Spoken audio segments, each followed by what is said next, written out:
It was a stormy night, rain pouring relentlessly outside, and the clock struck 3 a.m. I lay in bed, shivering with fear as an eerie sensation filled the room. The house seemed different, and an unexplainable chill crept up my spine. I tried to brush it off as mere imagination, but the feeling persisted.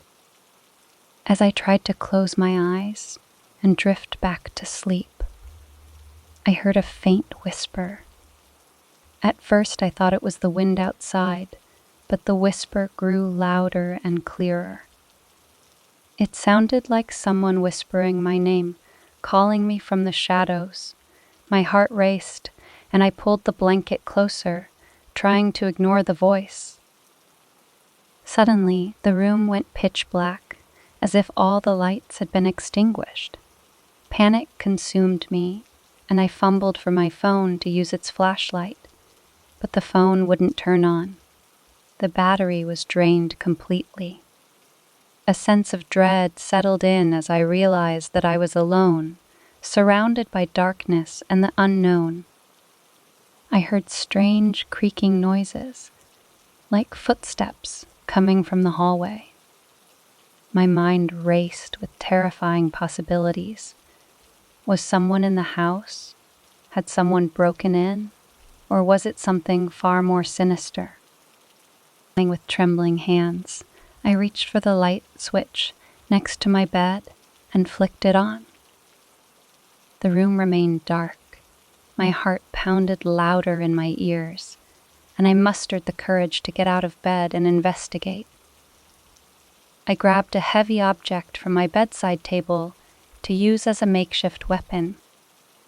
As I stepped into the hallway, the temperature dropped even further.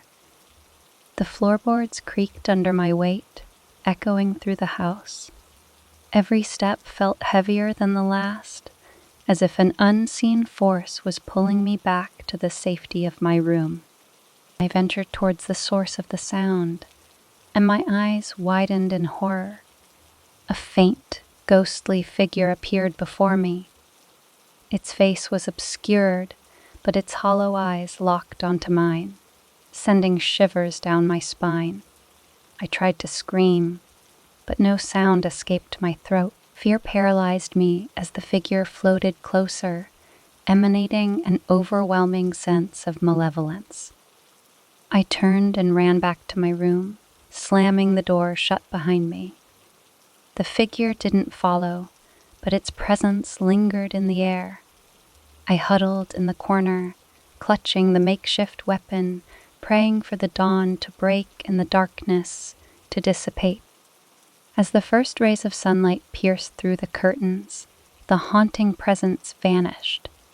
The house returned to its normal state, and I was left questioning the reality of what had occurred. Was it a hallucination brought on by fear and exhaustion, or had I truly encountered something supernatural? Since that night, I dare not stay awake till 3 a.m. again. The haunting experience left an indelible mark on my soul, and I now know that the hour between 3 a.m. and 4 a.m. holds a dark and mysterious power, one that should never be underestimated. The memory of that night will forever haunt me, reminding me that sometimes the most horrifying things happen when the world is at its quietest.